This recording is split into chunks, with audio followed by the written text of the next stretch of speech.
আসসালামু আলাইকুম প্রিয় বন্ধুরা, আমরা 136 নম্বর পৃষ্ঠার প্রশ্ন নাম্বার 16 এবং 17 এই দুটো আমরা এখন সমাধান করব।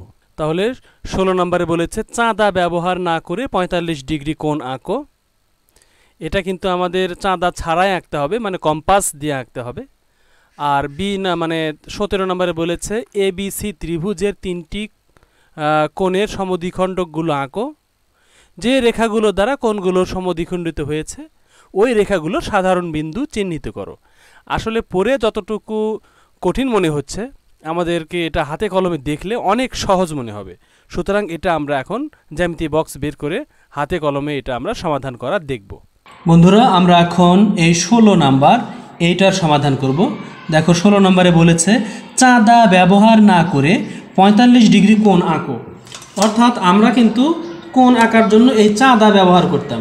এই চাঁদা হলো এমন একটা যন্ত্র যেটা দিয়ে যে কোনো মাপের কোণ আঁকা যায়, কিন্তু এই চাঁদা ছাড়া আমরা সব ধরনের কোণ আঁকতে পারি না, কয়েকটা মাত্র কোণ আমরা আঁকতে পারি।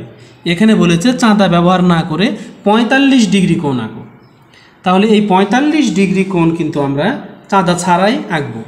সুতরাং আমরা এটা করার জন্য আমরা কি করব, একটা স্কেল নিয়ে তাহলে আমরা যে কোনো একটা রেখা নেব, উপরের দিকে একটু জায়গা রাখবো যেন আমরা লম্বর রেখাটা আঁকতে পারি। তাহলে এই রেখাটা আমরা খাতার একটু নিচের দিকে নিলাম। এখন আমরা যদি এখানে একটা রেখা এরকম করে আঁকি, তাহলে এটার নাম আমরা দিলাম বি সি। এখন এই বিসি রেখার যে কোনো একটা বিন্দু নেব। বিসি রেখার এই বিন্দুতেও হতে পারে, এই বিন্দুতেও হতে পারে, এই বিন্দুতে হতে পারে, মানে যে কোনো একটা জায়গায় আমরা একটা বিন্দু নেব।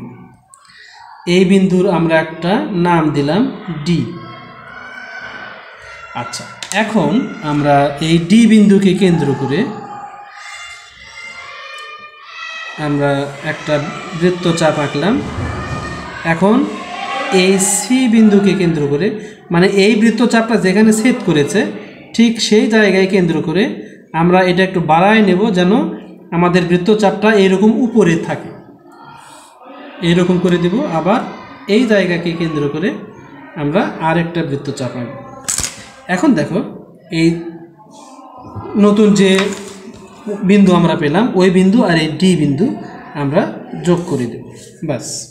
তাহলে আমাদের দেখো এখানে আমাদের সাবধান হয়ে কি করতে হবে, এই স্কেলটা সুন্দর করে ধরতে হবে। তা না হলে আমরা যদি তাড়াহুড়ো করি, এই যে দেখো আমাদের পয়েন্ট কোথায় আর দাগটা চলে গেছে কোথায়, এরকম হলে হবে না। কিন্তু আমরা এটা দেখানোর জন্য আমরা আবার এটাকে আঁকছি। দেখো এখন যে রেখাটা সেটা কিন্তু ঠিক এই বিন্দুর উপর দিয়েই গেছে। সুতরাং আমরা এরকম সাবধান হয়ে আঁকগুলো দিব। এরকম কম বেশি হলেও কিন্তু হবে না। তাহলে আমরা এই আঁকটা কিন্তু আমরা মুছে দেবো। এই আঁকটা কিন্তু আমাদের ভুল হয়েছে। আচ্ছা, এই ভুলগুলো কখন হয়, যখন আমরা সাবধান হই না। আচ্ছা, তাহলে এইটার একটা নাম দিলাম, এটার নাম ডি দিলাম, এটার নাম ই দিলাম। আচ্ছা, তাহলে এখন এই ডিই এটাই কিন্তু বিসি রেখার উপরে লম্ব। এখন এই লম্ব মানে কিন্তু 90 ডিগ্রি, এটা কিন্তু হলো আমাদের 90 ডিগ্রি। এই পাশে 90 ডিগ্রি, এই পাশে 90 ডিগ্রি। এখন এই 90 ডিগ্রিকে যদি আমরা দুই ভাগে ভাগ করি তাহলেই কিন্তু 45 ডিগ্রি হবে। সুতরাং এখন আমাদের কাজ হলো এই কম্পাস দিয়ে এই যে এতটুকুর মাপ আমরা নিব, নিয়ে এই পাশে একটা বৃত্তচাপ আঁকবো, একে আবার এইটাকে কেন্দ্র করে এই পাশে আরেকটা বৃত্তচাপ আঁকবো। এখন যে বিন্দুতে ছেদ করলো সেই বিন্দু আর এই ডি বিন্দু আমরা যোগ করে দেব। এখন আমরা সুন্দর করে যোগ করে দেব। তাহলে দেখো এটা হলো 45 ডিগ্রি কোণ। আবার এটাও কিন্তু 45, এখানেও আমাদের 45 লিখে দেওয়া যায়, কারণ এই 45 আর এই 45 মিলেই কিন্তু 90 ডিগ্রি হলো। আমরা জাস্ট এখানে একটা লম্ব এঁকে বা 90 ডিগ্রি কোণ এঁকে বা সমকোণ এঁকে সেটাকে দুই ভাগে ভাগ করে 45 ডিগ্রি কোণ আঁকলাম, যেটা অবশ্য এই চাঁদা ছাড়াই কিন্তু আমরা আঁকলাম। আচ্ছা, তাহলে এটার বিবরণ আমরা যেভাবে আঁকলাম এইভাবে আমরা লিখে দিব। আমরা হাতে কলমে 16 নম্বরের সমাধান করা দেখলাম। এখন কিভাবে খাতায় লিখব সেটা কিন্তু আমরা এখন দেখব। এখানে দেখো আমরা প্রথমে নির্দেশনাটা লিখি, অর্থাৎ আমাদের প্রশ্নে কি করতে বলেছে, কি করার জন্য নির্দেশ দিয়েছে, সেইটা আমরা এই নির্দেশনায় এখানে আমরা লিখব। তাহলে আমরা প্রশ্ন যদি পড়ি, এখানে লেখা আছে যে চাঁদা ব্যবহার না করে 45 ডিগ্রি কোণ আঁকো। তাহলে এটাই আমাদের কাজ, এটাই আমাদের নির্দেশনা। এখানে আমাদের এই একটাই কাজ, যে চাঁদা ব্যবহার না করে 45 ডিগ্রি কোণ আঁকতে হবে। এটাই নির্দেশনা বা এটাই আমাদের কাজ। এখন এই কাজটা কিন্তু আমরা কিভাবে করতে হয় সেটা হাতে কলমে দেখেছি। এখন আমরা কি লিখব, অর্থাৎ কোন কোন মানে কয়টা ধাপে লিখব সেটা আমরা এখানে এখন লিখব। অঙ্কনের ধাপ বা অঙ্কনের ধাপ সমূহ। 1 নম্বর ধাপ, রুলারের সাহায্যে বিসি রেখা আঁকি। এই যে বিসি রেখাংশ, এটা আমরা প্রথম কাজে আমরা এই রেখাটা আঁকব। তারপরে বিসি রেখার উপরে একটি বিন্দু ডি লই। এটা হলো 2 নাম্বার কাজ বা দ্বিতীয় ধাপ। আচ্ছা, এখন এই বিসি রেখার উপরে বলতে ঠিক রেখাতেই আমরা একটা যে কোনো জায়গায় হতে পারে, সেটা মাঝখানে হতে পারে বা একটু বাম দিকে চেপে হতে পারে বা ডান দিকে চেপে হতে পারে, এইরকম একটা জায়গায় আমরা ডি বিন্দুটা নিলাম। তারপর 3 নম্বর ধাপে ডি বিন্দুকে কেন্দ্র করে, এই যে প্রথমে ডি বিন্দু নিলাম, এই ডি বিন্দুকে কেন্দ্র করে বিসি রেখার উপরে এমন ব্যাসার্ধ নিয়ে একটি বৃত্তচাপ আঁকি যেন বিসি রেখাকে দুটি বিন্দুতে ছেদ করে। মানে এই মানে যে বৃত্তচাপ আঁকলাম এটার কিন্তু কোনো নির্দিষ্ট মাপ নাই। আমরা খুব বড় নেব না যেন বি বিন্দু সি বিন্দু পার হয়ে যায়, আবার একেবারেই ছোট নেব না যেন দেখাই না যায়। তাহলে আমরা এমন একটা ব্যাসার্ধ নিলাম যেন এই বিসি রেখাকে এই বিন্দু এবং এই যে এই বিন্দুতে ছেদ করেছে, এই দুটো নতুন বিন্দুতে ছেদ করলো। এখন এই দুটো বিন্দুকে কেন্দ্র করে আবার দুটো বৃত্তচাপ আঁকি। তা এই ক্ষেত্রে কিন্তু আমাদের ব্যাসার্ধটা একটু বড় নিতে হবে, নিলে আমাদের এই দুটো বৃত্তচাপ ই বিন্দুতে ছেদ করলো। এখন এই ই বিন্দু আর এই ডি বিন্দু মানে ইডি যোগ করি। ইডি যোগ করলে আমাদের এখানে একটা সমকোণ বা লম্ব অঙ্কিত হলো। এইটার পরিমাপ কিন্তু 90 ডিগ্রি। এখন এখানে বলেছে যে কোণ বিডিই, এই যে বিডিই মানে এই সমকোণ বা 90 ডিগ্রি কোণকে সমদ্বিখণ্ডিত করি। এটা সমদ্বিখণ্ডিত করার নিয়ম কিন্তু আমরা অঙ্কনের বিবরণে আমরা কিন্তু এটা যখন আমরা হাতে কলমে দেখেছি তখন কিন্তু এটা বর্ণনা করা হয়েছে। আচ্ছা, তাহলে বিডিই কোণকে সমদ্বিখণ্ডিত করলে মানে 90 ডিগ্রিকে সমান 2 ভাগে ভাগ করলে একটা হবে 45 আর একটা হবে 45। তাহলে বিডিই এর পরিমাণ হলো 90 ডিগ্রি। অতএব বিডিএফ, এই যে বিডিএফ ওই কোণের অর্ধেক, তাহলে এটা হলো 45 ডিগ্রি। আবার ইডিএফ এটারও পরিমাপ বা পরিমাণ হলো 45 ডিগ্রি। তাহলে এভাবে বিডিএফ অথবা ইডিএফ 45 ডিগ্রি কোণ অঙ্কিত হলো। আচ্ছা, আমাদেরকে 45 ডিগ্রি কোণ আঁকতে বলেছে, এটা তো বলেনি যে দুটো আঁকা যাবে না, আমাদের 45 ডিগ্রি কোণ একটা হলেই হলো। সেটা এই কোণ হতে পারে বা এই পাশের এই কোণটাও হতে পারে। এইভাবে আমরা এটার বিবরণ বা অঙ্কনের ধাপসমূহ লিখে দিতে পারি। আচ্ছা, এখানে আমরা ছোট ছোট 10টা ধাপে সুন্দর করে কিন্তু আমরা এখানে সাজিয়ে বিষয়টা লিখলাম। তোমরা যদি চিন্তা করো তাহলে এর চেয়েও সুন্দরভাবে তোমরা লিখতে পারবে বা এর চেয়েও শর্টকাট করে লিখতে পারবে, এর চেয়েও বড় করে লিখতে পারবে। বন্ধুরা, আমরা এখন দেখব 17 নাম্বার। এটাতে বলেছে এবিসি ত্রিভুজের 3টি কোণের সমদ্বিখণ্ডকগুলো আঁকো এবং যে রেখাগুলো দ্বারা কোণগুলো সমদ্বিখণ্ডিত হয়েছে ওই রেখাগুলোর সাধারণ বিন্দু চিহ্নিত করো। তাহলে আমাদের প্রথম কাজ হলো একটা ত্রিভুজ আঁকা। সেই ত্রিভুজটা সমকোণী ত্রিভুজ না সূক্ষ্মকোণী না স্থূলকোণী না সমবাহু ত্রিভুজ সেটা কিন্তু কিছুই বলেনি, একটা ত্রিভুজ হলেই হলো। তাহলে প্রথমে আমাদের ত্রিভুজ আঁকার জন্য আমরা একটা রেখা নিচ্ছি। আমরা এখান থেকে এই পর্যন্ত এত বড় একটা রেখা আমরা নিলাম। এই রেখাটা ত্রিভুজের এক বাহু। এখন আরেকটা বাহু আমরা এখান থেকে এই দিকে এত বড় আঁকলাম। তারপরে আরেকটা বাহু আমরা এই বাহু আর এই বাহু এটা আমরা আঁকলাম। তাহলে দেখো এখানে আমরা একটা ত্রিভুজ পেলাম। এটার নাম আমরা দিব, একটা নাম দিলাম এ, এটা বি, এটা সি। এ বি সি আমরা একটা ত্রিভুজ নিলাম। এখন দেখো এখানে একটা কোণ, এখানে একটা কোণ, এখানে একটা কোণ, এই তিনটা কোণকেই আমরা সমদ্বিখণ্ডিত করব, মানে সমান দুই ভাগে ভাগ করব। এটা করার জন্য অবশ্যই আমাদের এই পেন্সিল কম্পাস বা এই কম্পাসটা দরকার হবে। আমরা এটা দিয়ে জাস্ট এই যে বি বিন্দুকে কেন্দ্র করে আমরা এখানে একটা বৃত্তচাপ নিব, আবার সি বিন্দুকে কেন্দ্র করে একটা বৃত্তচাপ নিব, আবার এই এ বিন্দুকে কেন্দ্র করে আরেকটা বৃত্তচাপ নিব। এখন দেখো তিনটাতেই আমরা বৃত্তচাপ নিয়েছি। এটা কত বড় নিয়েছি সেটা কিন্তু কোনো বিষয়ই নয়, এর চেয়ে ছোট নিলেও হতো, এর চেয়ে বড় নিলেও হতো, আমরা এতটুকু করে নিলাম। আচ্ছা, এখন দেখো এই প্রত্যেকটাতেই দেখো দুটো জায়গায় ছেদ করেছে, এই বিন্দু এই বিন্দু, আবার এটা দেখো এই বিন্দু এই বিন্দু, আবার এই কোণে এই বিন্দু আর এই বিন্দু।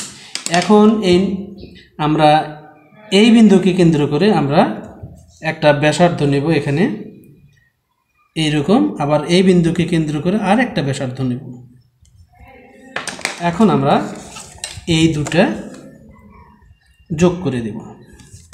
এই দুটো যোগ করার জন্য দেখো আমাদের সূক্ষ্মভাবে স্কেলটা ধরতে হবে। এখানে আমাদের যে বিন্দুতে টাচ করেছে সেই সোজা আমরা কলম এভাবে ধরে রেখে স্কেলটা আমরা এরকম সরে নিয়ে আসতে পারি, তাহলে কিন্তু আমাদের মানে এই আঁকাটা সূক্ষ্ম হবে। এই যে দেখো আমরা এইরকম করে এই পর্যন্ত তুলে দেব, সমস্যা নাই। এখন আমরা আবার এইভাবে এই সি বিন্দুতে আমরা আঁকব। তাহলে সি বিন্দুতে অর্ধেকের চেয়ে বেশি ব্যাসার্ধ নিলাম, নিয়ে এখানে একটা বৃত্তচাপ, আবার এখানে একটা বৃত্তচাপ আঁকলাম। এখন যে পয়েন্টটা পেলাম এই পয়েন্ট আর এই সি পয়েন্ট, এই সোজা আমরা স্কেলটা ধরব। এইটা ধরার জন্য আমরা যদি এখানে আগেই পেন্সিলটা বসাই বা কলমটা বসিয়ে যদি এই স্কেলটা এদিকে সরাই, তাহলে কিন্তু মানে সুন্দরভাবে এই স্কেল আর এটা বসে গেল। এখন আমরা ধীরে ধীরে এই যে এই স্কেলের এই দিকটা এই পয়েন্টের কাছে নিয়ে আসব। এই যে কাছে এসেছে, এখন আমরা জাস্ট এইরকম করে রেখাটা দিয়ে দেব। এখন কাজ হলো আমাদের এই যে এ কোণ, এ কোণের আমাদের এই বিন্দুতে ছেদ করেছিল, এখান থেকে আমরা এখানে একটা বৃত্তচাপ নিলাম, আবার এখান থেকে আরেকটা বৃত্তচাপ নিলাম। দেখো এখানে এই বিন্দুতে ছেদ করেছে, এই বিন্দুতে, তাহলে এই বিন্দু আর এই এ বিন্দু, এই দুটো আমরা যোগ করে দেব। দেখো আমরা যদি এটা যোগ করে দিই, তাহলে এই তিনটা রেখা এই যে একটা বিন্দু এই বিন্দুতে ছেদ করেছে। তোমরা যদি সূক্ষ্মভাবে না আঁকাও বা যদি একটু কম বেশি হয়ে যায়, তাহলে কিন্তু এই তিনটা এক জায়গায় মিলবে না। ত্রিভুজটা যেমনই হোক না কেন, তোমরা যদি সূক্ষ্মভাবে না আঁকাতে পারো বা এটা ধরতে যদি কম বেশি হয়ে যায়, এটা ঘুরাতে যদি এটা ঘুরানোর সময় যদি এরকম মাপ যদি ছোট বড় হয়ে যায় এরকম, তাহলে কিন্তু এইটা তোমাদের মিলবে না। আর এইটা না মিললে কিন্তু তোমাদের এই অঙ্কটা কিন্তু আসলে ভুল হয়ে যাবে, এই সমাধানটা ভুল হয়ে যাবে। তাহলে অবশ্যই তোমরা জ্যামিতি আঁকানোর সময় স্কেলটা ভালো করে ধরবে, মানে কয়েকটা আঙ্গুল দিয়ে ধরবে, তারপরে কোথায় থেকে শুরু করতে হবে ঠিক সূক্ষ্মভাবে তোমরা এই সমাধানগুলো করবে। তাহলে আমরা এখানে এই 17 নম্বরের সমাধান করলাম। এরপরে দেখো 18, 19, 20 এগুলো কিন্তু সৃজনশীল অঙ্ক, এগুলো আমরা ধীরে ধীরে একটার পর একটা সমাধান করব এবং এরপরে আর একটা চ্যাপ্টার আছে, তাহলে কিন্তু আমাদের এই পুরো বই শেষ হয়ে যাবে। আমরা 17 নম্বরের হাতে কলমে সমাধান করা দেখলাম। এখন দেখব এই 17 নম্বরটা কিভাবে আমরা লিখে সমাধান করব। তাহলে আমরা অবশ্যই প্রথমে নির্দেশনা লিখব যে এখানে কি নির্দেশ করা হয়েছে, আমাদেরকে কি কাজ করার জন্য নির্দেশ করা হয়েছে। তাহলে এখানে আমরা দেখতে পাচ্ছি প্রশ্নে এবিসি ত্রিভুজের 3টি কোণের সমদ্বিখণ্ডকগুলো আঁকো, এটা হলো প্রথম কাজ। তাহলে এবিসি ত্রিভুজের যে 3টা কোণ আছে, এই 3টা কোণের আমাদের সমদ্বিখণ্ডক মানে এই দ্বিখণ্ডক রেখা 3টা আঁকতে হবে। তারপরে সমদ্বিখণ্ডক রেখাগুলো যে বিন্দুতে ছেদ করে, এই যে সাধারণ বিন্দু বলতে এই 3টা রেখা দেখো একটা বিন্দুতে ছেদ করেছে। এই বিন্দু কিভাবে বা এই বিন্দু কিভাবে আমরা এখানে অঙ্কন করব সেটার আমরা বিবরণ এখানে লিখব। তাহলে এখন আমরা লিখব অঙ্কনের ধাপসমূহ বা অঙ্কনের ধাপ। আচ্ছা, এখানে প্রথমে কাজ হলো রুলারের সাহায্যে যে কোনো মাপের ABC ত্রিভুজ আঁকি। এই যে আমরা ABC ত্রিভুজ যে কোনো মাপের আঁকলাম, একেবারে খাতার মানে যেন আঁটে, একেবারে ছোট নয় আবার খুব বড় দরকার নাই, আমাদের মানানসই একটা চিত্র বা ABC ত্রিভুজ একটা আঁকতে হবে। আচ্ছা, সেটা হতে পারে সমবাহু ত্রিভুজ, সমদ্বিবাহু ত্রিভুজ বা সমকোণী ত্রিভুজ, যে কোনো ত্রিভুজ আমরা আঁকবো। এটা একটু বড় করে নেওয়াই ভালো, যত বড় আমরা খাতায় আঁকতে পারি ততই ভালো। আচ্ছা, কিন্তু একেবারে ছোট আমরা করব না। এরপরে 2 নম্বর ধাপে বি বিন্দুকে কেন্দ্র করে, এই যে বি বিন্দুকে কেন্দ্র করে যে কোনো ব্যাসার্ধ নিয়ে দুটি বৃত্ত মানে একটা বৃত্তচাপ আঁকি। তাহলে এই বৃত্তচাপটা দেখো, এই যে এই বাহুতে বা বিসি বাহুতে ই বিন্দুতে ছেদ করলো আর এ বি বাহুতে ডি বিন্দুতে ছেদ করলো। এরপরের ধাপে কি করব, এই যে ই আর ডি বিন্দু পেলাম, এখন এই ই এবং ডি বিন্দুকে কেন্দ্র করে দুটি বৃত্তচাপ আঁকি। এই দুটো বৃত্তচাপ আবার এফ বিন্দুতে ছেদ করলো। আচ্ছা, ঠিক একইভাবে আমরা যেভাবে বি বিন্দুতে এগুলো করলাম, ঠিক একইভাবে সি বিন্দুতে করব, আবার এ বিন্দুতেও করব। সুতরাং এই যে 2 নম্বর ধাপ এবং 3 নম্বর ধাপ, এরপরের 4-5 ধাপ ঠিক এই 2 আর 3 এর মতোই, এই দুটার মতোই। দেখো এখানে দেখো, এই 2 এর সাথে এই 4 ধাপ হুবহু মিল, কোনো কম বেশি নাই, শুধু বির জায়গায় সি আর ইডির জায়গায় জিএইচ, এই ছাড়া কিন্তু আর কোনো পার্থক্য নাই। ভালো করে দেখো, প্রয়োজনে ভিডিওটা থামিয়ে তোমরা একটু চিন্তা করে মিলাও। দেখো 2 নম্বর যা 4 নম্বরে তাই, আবার এই 3 নম্বর যা এই 5 নম্বর ধাপও তাই, শুধু ইডির জায়গায় জিএইচ আর এফ এর জায়গায় আই, মানে এই যে এই এফ এর জায়গায় এই আই, আর এই যে ডি ইর জায়গায় জিএইচ, এইটাই পার্থক্য। ঠিক একইভাবে আমরা এই যে এ বিন্দুকে কেন্দ্র করে যেটা করব, সেটাও আমাদের মানে 6 নম্বর এবং 7 নম্বর ধাপ ঠিক এগুলোর মতোই। দেখো এই যে 6 নম্বর ধাপ আর হলো এই 4 নম্বর ধাপ, এই দুটো এক, অথবা 4 আর 2ও এক, তার মানে 2, 4 আর এই 6, এই তিনটা কিন্তু একই। আচ্ছা, তারপরে দেখো এই যে 3 নাম্বার, 5 নাম্বার আর হলো এই 7 নাম্বার, এই তিনটা কিন্তু আবার এক, শুধুমাত্র এখানে জে কে আছে আর এর আগেরগুলোতে আছে জিএইচ এবং তার আগে আছে ডিই। সুতরাং এইগুলো কিন্তু ঠিক একই, আমরা শুধুমাত্র এই অক্ষরগুলো বা এই যে এইগুলো আমরা আলাদা আলাদা চিহ্ন দিয়েছি, এই জন্য এখানে আলাদা নাম হয়েছে।